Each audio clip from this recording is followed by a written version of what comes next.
यशोदा रानी स्वयं दही मथने के लिए बैठी। कर्मांतर नियुक्तासु निर्ममंथ स्वयं दधी। और दही मथने जब बैठी, प्रातः काल की बेला,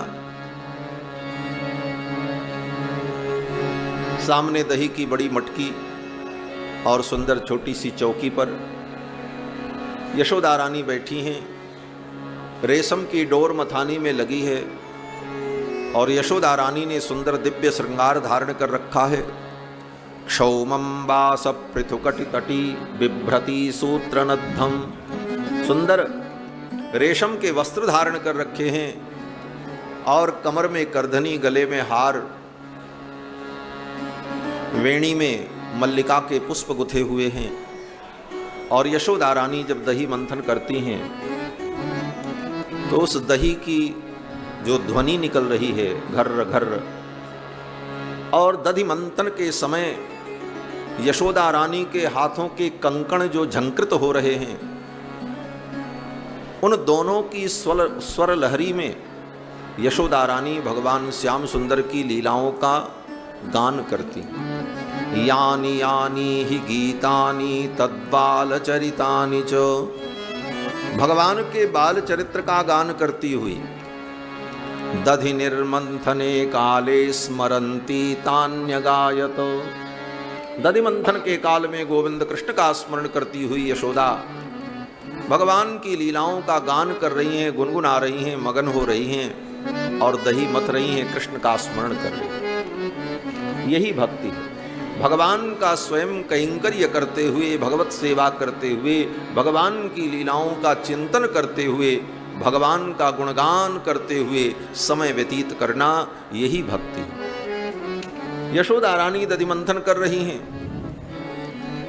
और पुत्र स्नेह के कारण, कृष्ण का स्मरण होने के कारण इतना वात्सल्य उमड़ रहा है कि यशोदा रानी के पयोधर से दुग्ध निर्झरित होने लगा। स्नेहस्नुत कुच युगम। यशोदा के पयोधर से दुग्ध निर्झरित होने लगे। जात कंपम च शुभ्रोः। और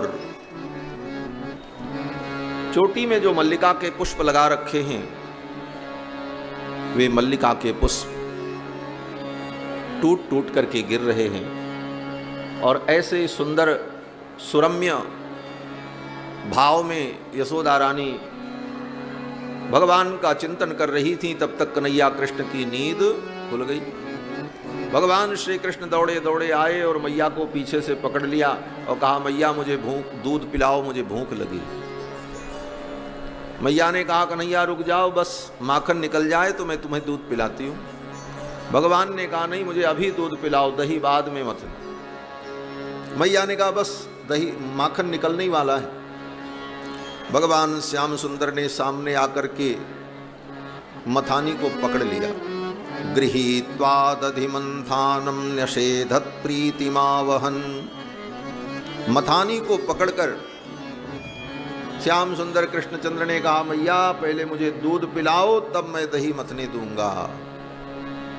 कृष्ण के इस आग्रह को देखकर, हठ को देखकर यशोदा रानी ने दही मथना बंद कर दिया। श्याम सुंदर को गोद में लेकर दूध पिलाने लगे। भगवान श्री कृष्ण के हठ को देखकर यशोदा रानी ने दधि मंथन बंद कर दिया और कन्हैया कृष्ण को गोद में लेकर के दूध पिलाने लगे। थोड़ी देर कृष्ण ने पेयपान किया। तब तक मैया को याद आया, अरे रसोई में हमने दूध को चूल्हे पर रखा था गर्म होने के लिए, दूध तो जल गया होगा। जब याद आया तो यशोदा रानी ने श्याम सुंदर को गोद से उतारकर भूमि पर बैठा दिया और रसोई घर की ओर दौड़ती चली गई। भगवान श्याम सुंदर को रोष आ गया, मैया ने मुझे दूध नहीं पिलाया। मैया को घर के काम की इतनी चिंता है, मेरी चिंता नहीं। संजात कोपस्फुरितारुणाधरम। भगवान के अरुण अधर फरकने लगे। क्रोध आया। अब क्रोध किसको दिखावें?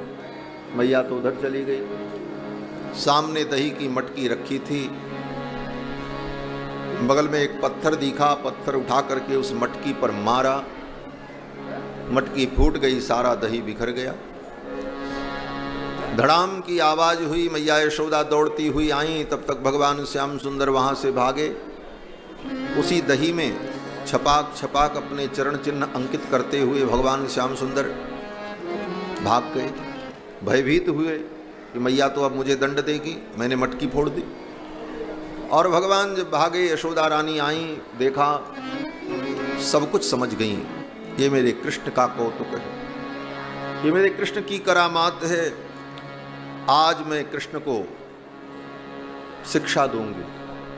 और मैया यशोदा दंड लेकर कृष्ण को पकड़ने के लिए चल पड़ी। बोले आज मैं इसे बांध दूंगी, इसे दंड दूंगी। और मैया यशोदा भगवान को पकड़ने के लिए जब चली तो भगवान भागने लगे। यशोदा जी पीछे पीछे दौड़ती हैं, लेकिन भगवान श्याम सुंदर को पकड़ नहीं पाती। यशोदा जीव है, कृष्ण ब्रह्म है। ये जीव अपने साधन, अपने शक्ति और सामर्थ्य से भगवान को पकड़ नहीं सकता। सारे साधन और सारे उपाय कृष्ण को पकड़ने में समर्थ नहीं हो सकते। हाथ में यशोदा रानी छड़ी लिए हुए थे। यशोदा जी ने सोचा शायद इस छड़ी को देखकर कृष्ण डर जाएंगे और भय दिखा करके मैं कृष्ण को अपने वश में कर लूंगी। भय दिखा करके कृष्ण को अपने वश में कर लूंगी। लेकिन दंड देख करके भी भगवान रुके नहीं, भागते ही रहे। आचार्य जन कहते हैं कोई ये सोचे कि मैं दंड ग्रहण करके संन्यास लेकर यह सोचूं कि इस दंडक ग्रहण मात्र से भगवान नारायण को मैं पालूंगा। बोले इस भाव में भी बत रहना, भगवान दंड और कमंडल से नहीं मिलते। उस दंड को भी यशोदा ने त्याग दिया। त्यक्त्वा यष्टिम सुतम भीतम विज्ञायार्भक वत्सला। और फिर भगवान को पकड़ने के लिए चली। दौड़ती दौड़ती थक गई, पकड़ नहीं पाई। स्वयं भगवान कृपा करके जब रुक गए और भगवान ने सोचा मैया मुझे पकड़ ले, क्योंकि अब थक गई है, तो स्वयं भगवान जब चाहते हैं कि मैया मुझे पकड़ ले, तो मैया ने भगवान को पकड़ ली। यही लीला श्री रामावतार में भी। कौशल्या जब बोलन जाई, ठुमुक ठुमुक प्रभु चलहि पराई। और मां कौशल्या पकड़ने में जब असमर्थ हो जाती हैं तो भगवान स्वयं कृपा पूर्वक रुक जाते हैं और मैया उन्हें पकड़ लेती हैं। जब तक स्वयं भगवान की कृपा न हो तब तक जीव किसी साधन से भगवान को प्राप्त नहीं कर सकता। यह साधन शून्यता जो है, इसी का नाम शरणागति है। साधन शून्यता। जब तप नियम अनुष्ठान कर्म ज्ञान, इन सब साधनों से हम शून्य हो जाएं, इन साधनों को करते हुए भी इन साधनों का अभिमान हमारे जीवन से दूर हो जाए, ये साधन शून्यता। इसी को हमारे आचार्यों ने अनुभव किया कि न धर्मनिष्ठोस्मि न च आत्मवेदी न भक्तिमास्त्वच्चरणारविंदे। न मेरे अंदर धर्म की निष्ठा है, न मेरे अंदर आत्मज्ञान है। न धर्मनिष्ठोस्मि न च आत्मवेदी न भक्तिमास्त्वच्चरणारविंदे। आपके चरणारविंद में मेरी भक्ति भी नहीं। अकिंचनो, मेरे पास कुछ नहीं है, मैं अकिंचन हूं। अनन्य गति ही, दूसरी मेरी कोई गति नहीं, मैं जाऊं तो कहां जाऊं। इसलिए त्वत्पाद मूलम शरणम प्रपद्ये, आपकी शरण में मैं आया हूं। ये शरणागति।